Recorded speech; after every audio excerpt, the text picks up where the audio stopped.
hello' everyone এইফালে চাওকচোন দেউতাই বাঁহ কাটি আছে চুঙা পিঠাৰ কাৰণে কাৰণ আজি আমি খাম চুঙা পিঠা আপোনালোকে বাৰু খালেনে নাই কমেণ্ট কৰি জনাবচোন আৰু এইফালে জল্দি আহিল কেক এটা মানে সন্ধিয়া 5টা বজাত লাগে বুলি ক'লে সেইটো কাৰণে মই ধুমাধুমকৈ কেকটো বনালোঁ আৰু কেক বনোৱা ভিডিঅ' যদি আপোনালোকক লাগে কমেণ্ট কৰি জনাব দিবলৈ চেষ্টা কৰিম আচলতে ভিডিঅ' তেনেকৈ বনোৱা নহয়ে বনালেও আৰু এতিয়া এইফালে বাঁহৰ চুঙাকেইটা ৰেডি হৈ গ'ল মায়ে দিনতে বৰা চাউল তিয়াই থৈছিল মানে ভিজাই থৈছিল পানীত এতিয়া ভৰাই আছে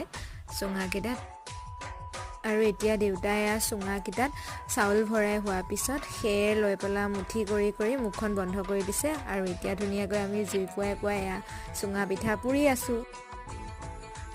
আৰু এইফালে আমাৰ এতিয়া চুঙা পিঠা হৈ গ'ল দেউতাই এতিয়া চুঙাটো কাটি পেলাই ধুনীয়াকৈ পিঠাটো এৰুৱাই দিছে আৰু এতিয়া আমি লাল চাহৰ লগত চুঙা পিঠাৰ জুতি লওঁ আজিলৈ ইমানেই বাই